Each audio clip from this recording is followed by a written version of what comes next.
ओम शांति। 20 नवंबर 2025। बाप दादा के मधुर महावाक्य। मीठे बच्चे, बाप आए हैं तुम बच्चों को शांति और सुख का वर्षा देने।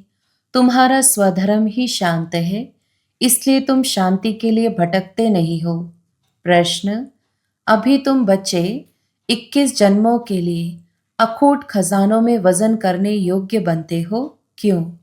उत्तर: क्योंकि बाप जब नई सृष्टि रचते हैं तब तुम बच्चे उनके मददगार बनते हो, अपना सब कुछ उनके कार्य में सफल करते हो।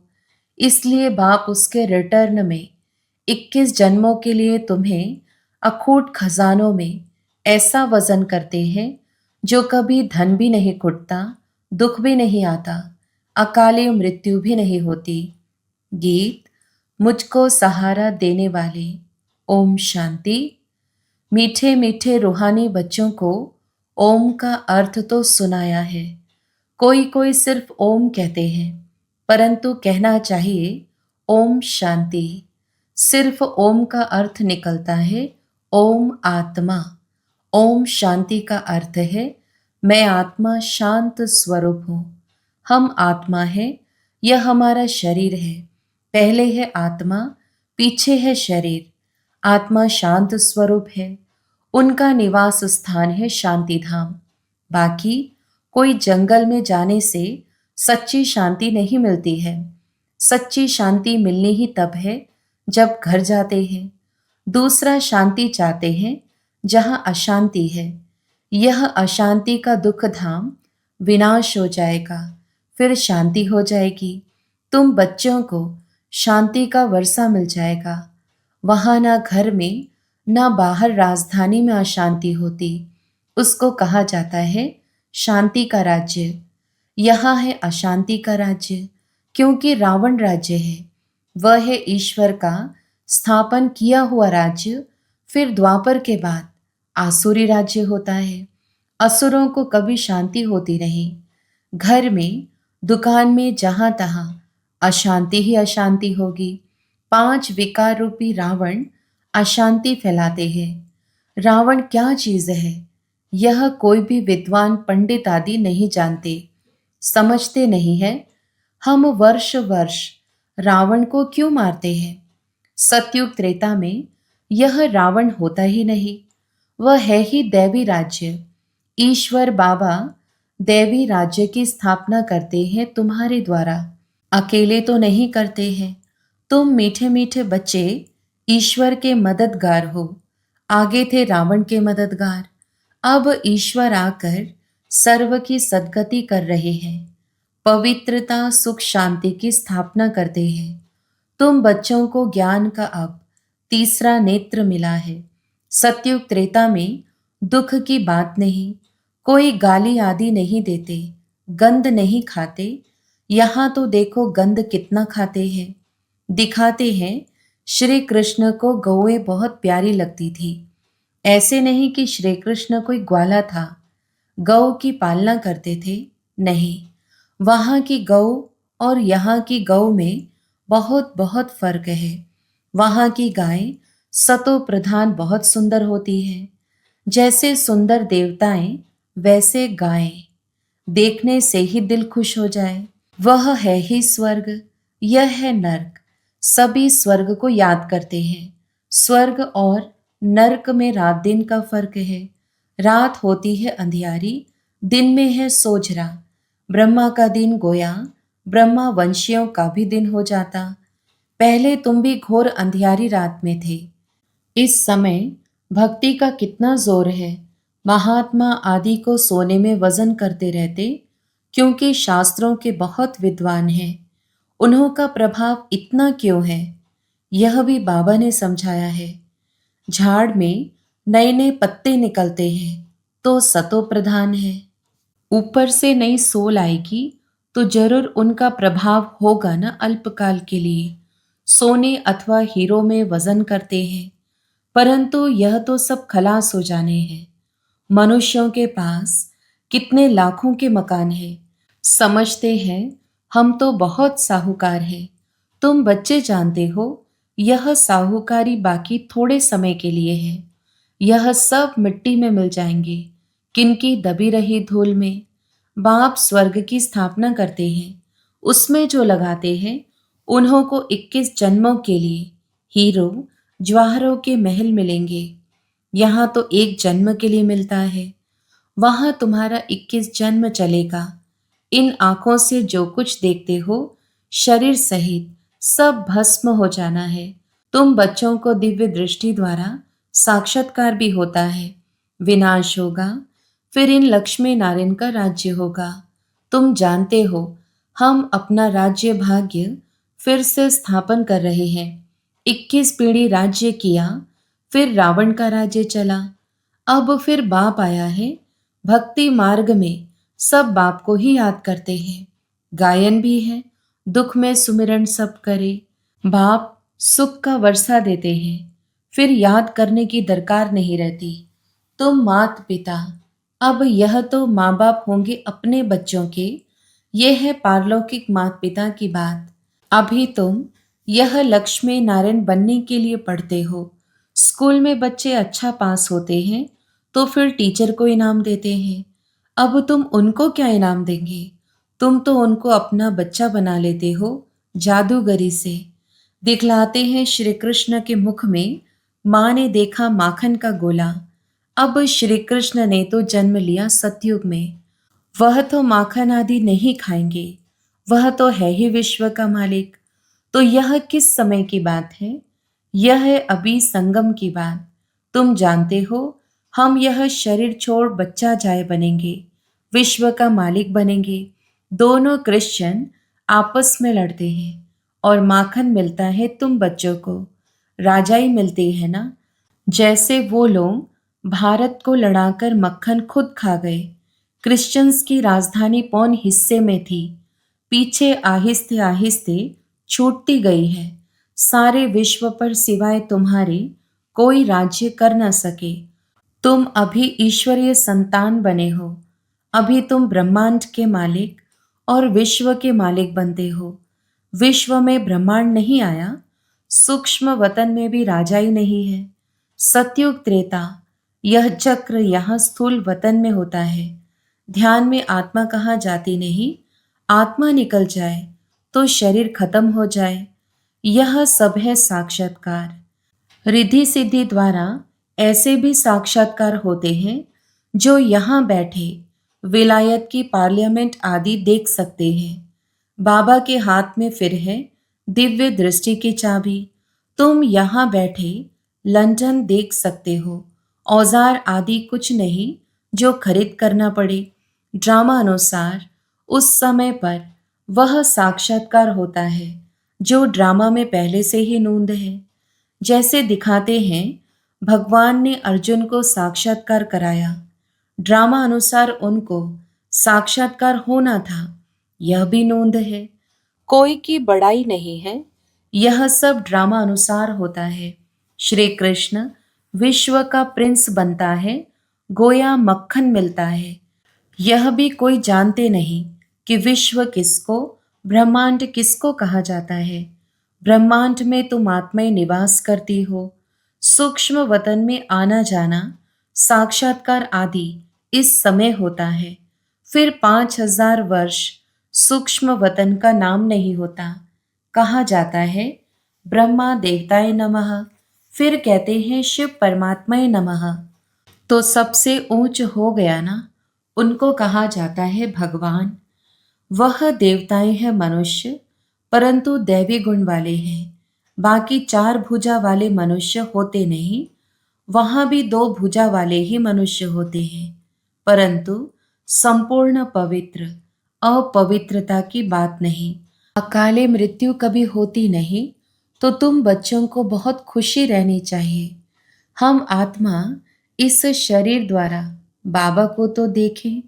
देखने में तो शरीर आता है, परमात्मा अथवा आत्मा को तो देख नहीं सकते।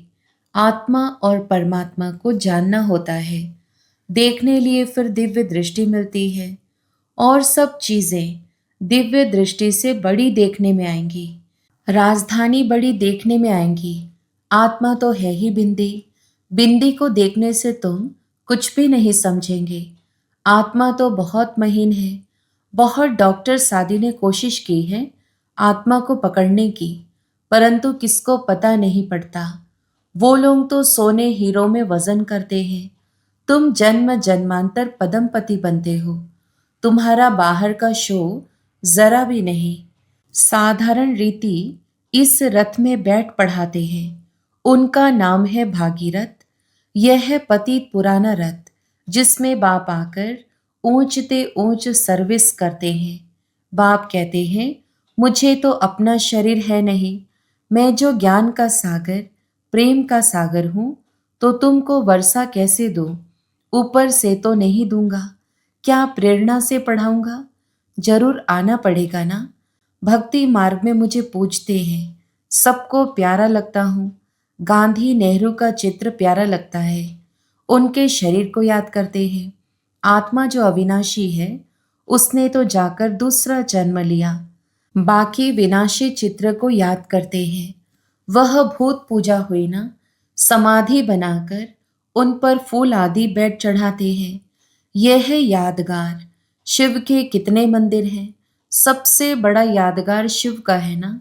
सोमनाथ मंदिर का गायन है। मोहम्मद गजनवी ने आकर लूटा था। तुम्हारे पास इतना धन रहता था। बाबा, तुम बच्चों को रत्नों में वजन करते हैं। खुद को वजन नहीं कराता हूँ। मैं इतना धनवान बनता नहीं हूँ, तुमको बनाता हूँ। उनको तो आज वजन किया, कल मर जाएंगे।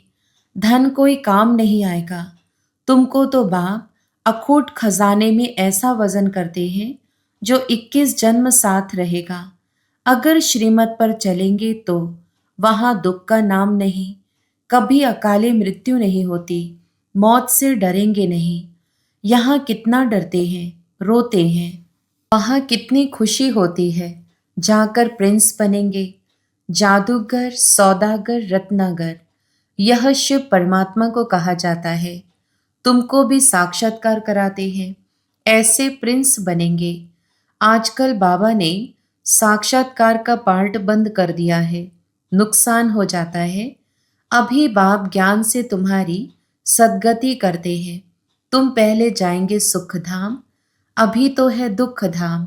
तुम जानते हो आत्मा ही ज्ञान धारण करती है। इसलिए बाप कहते हैं अपने को आत्मा समझो। आत्मा में ही अच्छे व बुरे संस्कार होते हैं। शरीर में हो तो शरीर के साथ संस्कार भस्म हो जाएं। तुम कहते हो शिव बाबा, हम आत्माएं पढ़ती हैं इस शरीर द्वारा। नई बात है ना। हम आत्माओं को शिव बाबा पढ़ाते हैं। यह तो पक्का पक्का याद करो। हम सब आत्माओं का वह बाप भी है, टीचर भी है। बाप खुद कहते हैं मुझे अपना शरीर नहीं है, मैं भी हूँ आत्मा, परंतु मुझे परमात्मा कहा जाता है। आत्मा ही सब कुछ करती है, बाकी शरीर के नाम बदलते हैं। आत्मा तो आत्मा ही है। मैं परमात्मा तुम्हारे मुआफिक पुनर्जन्म नहीं लेता हूँ। मेरा ड्रामा में पार्ट ही ऐसा है जो मैं इनमें प्रवेश कर तुमको सुना रहा हूँ। इसलिए इनको भाग्यशाली रथ कहा जाता है। इनको पुरानी जुत्ती भी कहते हैं। शिव बाबा ने भी पुराना लॉन्ग बूट पहना है। बाप कहते हैं मैंने इनमें बहुत जन्मों के अंत में प्रवेश किया है। पहले पहले यह बनते हैं ततत्वम। बाबा कहते हैं तुम तो जवान हो, मेरे से जास्ती पढ़कर ऊंच पद पाना चाहिए, परंतु मेरे साथ बाबा है तो मुझे घड़ी घड़ी उनकी याद आती है। बाबा मेरे साथ सोता भी है, परंतु बाबा मुझे भाकी नहीं पहन सकते, तुमको भाकी पहनते हैं। तुम भाग्यशाली हो ना। शिव बाबा ने जो शरीर लोन लिया है, तुम उनको भाकी पहन सकते हो। मैं कैसे पहनूं? मुझे तो यह भी नसीब नहीं है। इसलिए तुम लक्की सितारे गाए हुए हो। बच्चे हमेशा लकी होते हैं। बाप पैसे बच्चों को दे देते हैं तो तुम लकी सितारे ठहरे ना। शिव बाबा भी कहते हैं तुम मेरे से लकी हो। तुमको पढ़ाकर विश्व का मालिक बनाता हूँ। मैं थोड़े ही बनता हूँ। तुम ब्रह्मांड के भी मालिक बनते हो। बाकी मेरे पास जास्ती दिव्य दृष्टि की चाबी है। मैं ज्ञान का सागर हूँ, तुमको भी मास्टर ज्ञान सागर बनाता हूँ। तुम इस सारे चक्र को जान चक्रवर्ती महाराजा महारानी बनते हो। मैं थोड़े ही बनता हूँ। बूढ़े होते हैं तो फिर बच्चों को विल कर खुद वानप्रस्थ में चले जाते हैं। आगे ऐसा होता था। आजकल तो बच्चों में मोह जाकर पड़ता है। पारलौकिक बाप कहते हैं, मैं इनमें प्रवेश कर तुम बच्चों को कांटों से फूल विश्व का मालिक बनाए, आधा कल्प के लिए सदा सुखी बनाए। मैं वानप्रस्थ में बैठ जाता हूँ। यह सब बातें शास्त्रों में थोड़े ही हैं। सन्यासी उदासी शास्त्रों की बातें सुनाते हैं। बाप तो ज्ञान का सागर है। खुद कहते हैं, यह वेद शास्त्र आदि सब भक्ति मार्ग की सामग्री है। ज्ञान सागर तो मैं ही हूँ। अच्छा, मीठे मीठे सिकिलधे बच्चों प्रति मात पिता बाप दादा का याद प्यार और गुड मॉर्निंग। रूहानी बाप की रूहानी बच्चों को नमस्ते। हम रूहानी बच्चों की भी रूहानी मात पिता बाप दादा को याद प्यार, गुड मॉर्निंग और नमस्ते। धारणा के लिए मुख्य सार। पहला, इन आँखों से शरीर सहित जो दिखाई देता है यह सब भस्म हो जाना है, इसलिए अपना सब कुछ सफल करना है। दूसरा, बाप से पूरा वर्षा लेने के लिए पढ़ाई पढ़नी है। सदा अपने लक को स्मृति में रख ब्रह्मांड व विश्व का मालिक बनना है। वरदान, वाह ड्रामा वाह की स्मृति से अनेकों की सेवा करने वाले सदा खुशनुमा भव। विस्तार, इस ड्रामा की कोई भी सीन देखते हुए वाह ड्रामा वाह की स्मृति रहे तो कभी भी घबराएंगे नहीं, क्योंकि ड्रामा का ज्ञान मिला कि वर्तमान समय कल्याणकारी युग है। इसमें जो भी दृश्य सामने आता है उसमें कल्याण भरा हुआ है। वर्तमान में कल्याण दिखाई ना भी दे, लेकिन भविष्य में समाया हुआ कल्याण प्रत्यक्ष हो जाएगा। तो वाह ड्रामा वाह की स्मृति से सदा खुशनुमा रहेंगे। पुरुषार्थ में कभी भी उदासी नहीं आएगी। स्वतः ही आप द्वारा अनेकों की सेवा होती रहेगी। स्लोगन, शांति की शक्ति ही मनसा सेवा का सहज साधन है। जहाँ शांति की शक्ति है वहाँ संतुष्टता है। अव्यक्त इशारे, अशरीरी व विदेही स्थिति का अभ्यास बढ़ाओ।